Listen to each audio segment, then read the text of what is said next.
All right, take four. Yes, this is the fourth try. Some days it just all goes wrong. Anyway, today I have a couple of interesting things I want to talk about. I want to show you an example, a blatant example really, of the hypocrisy of the right-wing media, of which I used to be a big fan. So I'm not some liberal who has always hated conservative or Republican or right-wing media. I used to be a part of it. And I want to talk about that, and then I want to tie it together and show how this MAGA movement is completely incompatible, and not only incompatible, but actually hostile to Christianity. So if you're a big MAGA supporter and a Christian, I hope I can give you a few things to think about. And then I want to tell or end with a personal story, well, a personal confession really, of how I used to do all the things that I'm going to encourage you to try to get away from doing in this video. All right, let's go. And if you enjoy the content, please like, and if you'd like to see more, subscribe. Now, let's check out this video. It's from Laura Ingraham from the other day, talking about the Trump tariffs and the havoc they've wreaked on Wall Street. And let's take a listen to what she had to say about it. And fast forward to yesterday, Liberation Day. Who's happiest today about Trump's reciprocal tariffs? Well, obviously not Wall Street, not those who raked in big money offshoring jobs. In fact, they're busy trying to scare you into turning on Trump. The sky is falling. The sky is definitely falling. I mean, she is an expert propagandist. I'll give her that. She's good at it, like all the others on Fox News. And I say that as someone who used to watch Fox News all the time for 10 or 15 years from sometime in the 1990s. But since Trump came along, it has become more clear than ever what they're really doing. The lies are more obvious. Everything's clearer to see. Do you see what she's doing here, though? She's trying to make it sound like the only people who have a problem with the fact that the stock market crashed on Thursday and Friday are those rich cats on Wall Street who make money off of it, and other nefarious characters who outsource their jobs to other countries. It's the bad people. It's the anti-Americans who are upset that the stock market crashed, according to her telling. But that's what great propagandists do. When anybody lashes out at their regime for its failures, they attack back by basically calling the critics unpatriotic. Look, that's exactly what she's done here. She basically says they're evil and they're only acting out of self-interest, and that always comes with the insinuation that their self-interest somehow goes against the interest of the nation. And that's exactly what she's doing here.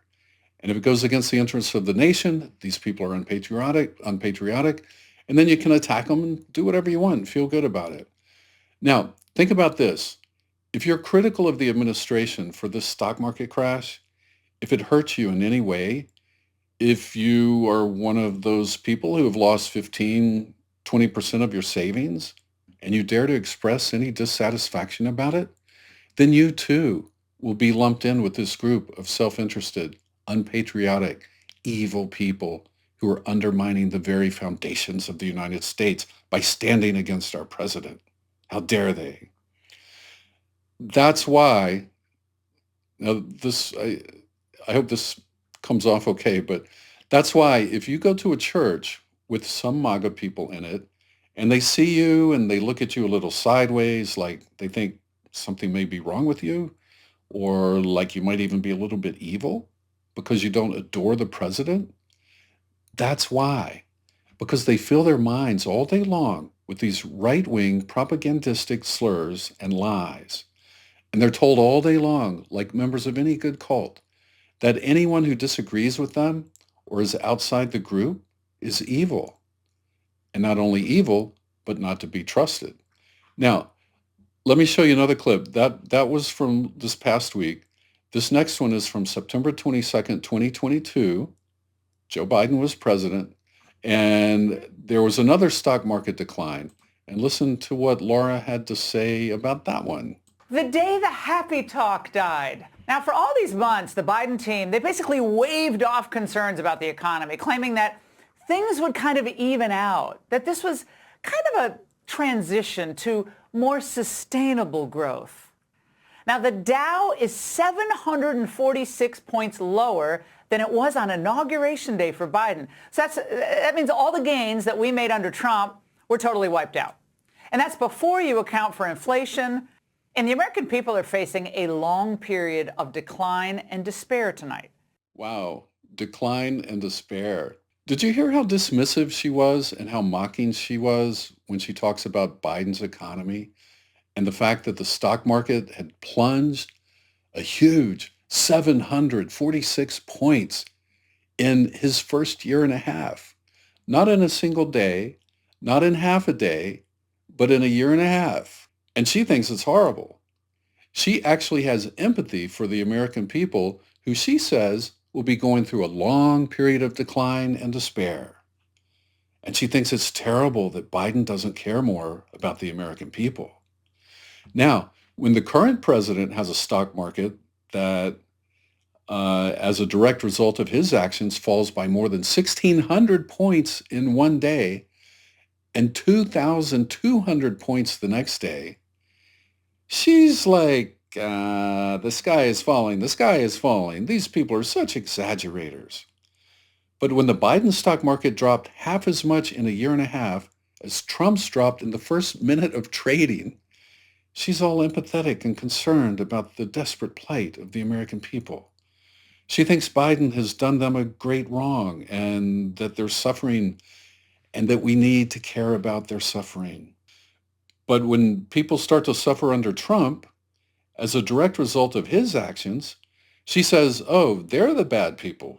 Look at those complainers. Look at them getting all hysterical for no reason. The sky is falling. The sky is falling. Give me a break. They can't put up with a little pain for the greater good? Seriously? So why didn't she say the same thing about Trump, though? Why didn't she say he's heartless and he doesn't care about the American people? Well, I think we all know why she didn't say that. Because she doesn't believe it's her job to tell the truth. She believes it's only her job to defend this president against all critics, to help build his popularity. But not only is that a gross perversion of the job of a journalist, it's also a great sin against the God of the Bible. And this is where MAGA goes off the rails and becomes a non-Christian movement.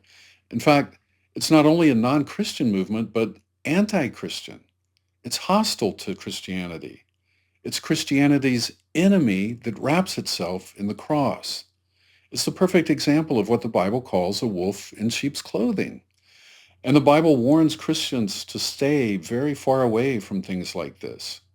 So if you're a Christian and you're deep into this movement, I would strongly urge you to examine your faith and your priorities and figure out what's more important to you.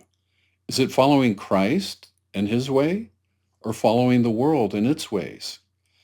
If you're a follower of Christ, but you think saving America is so important that if you have to sin and lie to do it, you're willing to do that, then please, I urge you, re-examine your faith.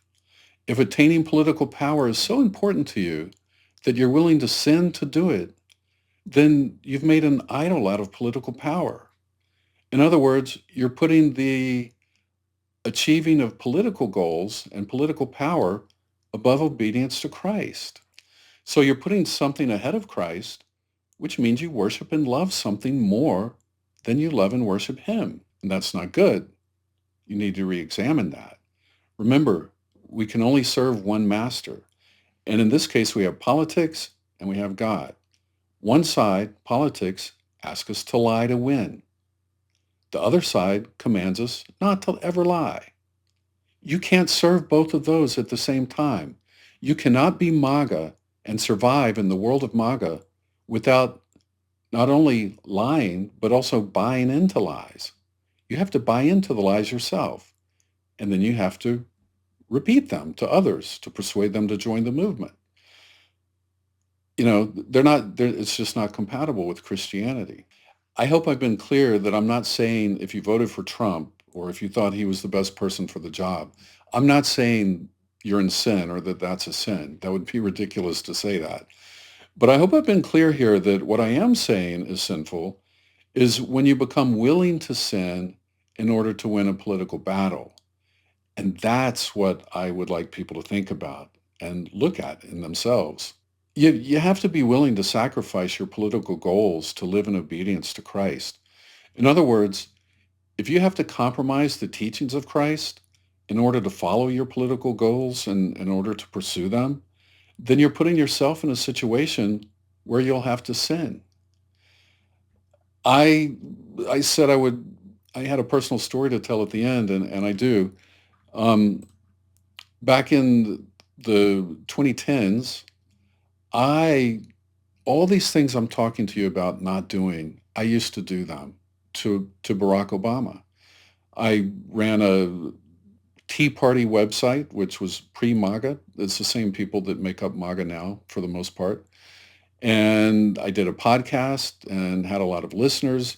And what Laura Ingraham did on these two videos that I showed you, on these two clips, I did that all the time to Obama.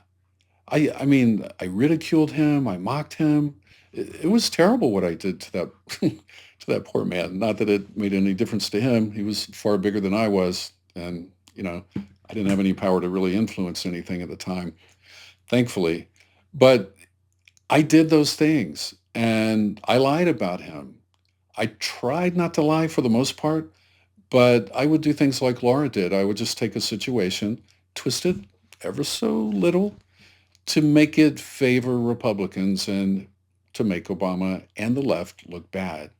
It was pretty much, I would do or say anything that I thought had some tenuous attachment to the truth, as long as it could make the left look bad or the right look good. So I know what they're doing, and I know why they're doing it.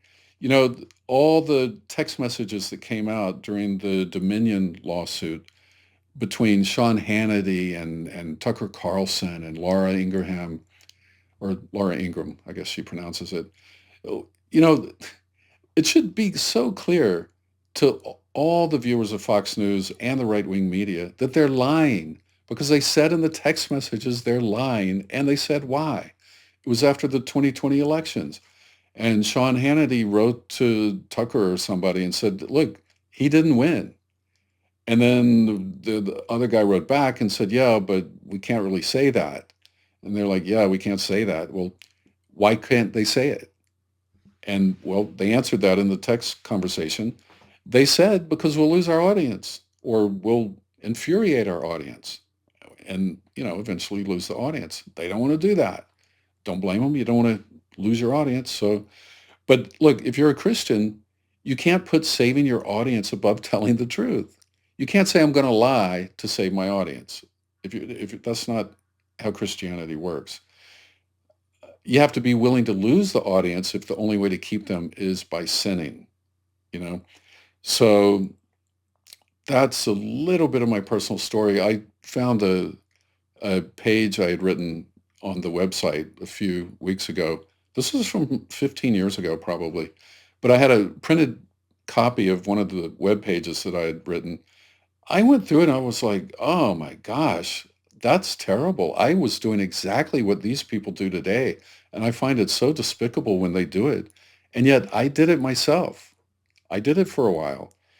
And a time did eventually come where I realized what I was doing and that it was bad.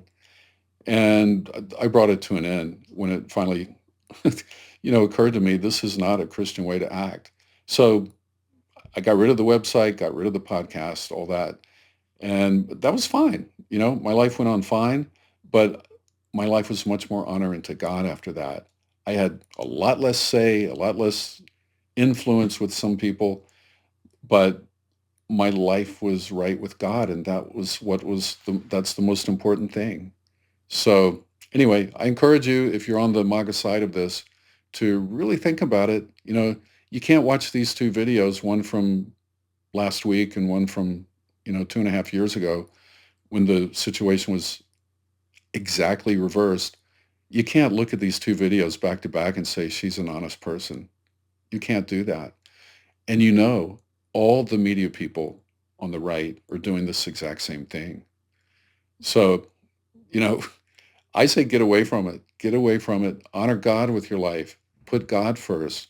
Put doing what you know He wants you to do first. And He never wants you to do something where He has to call you to lie or sin in order to accomplish it.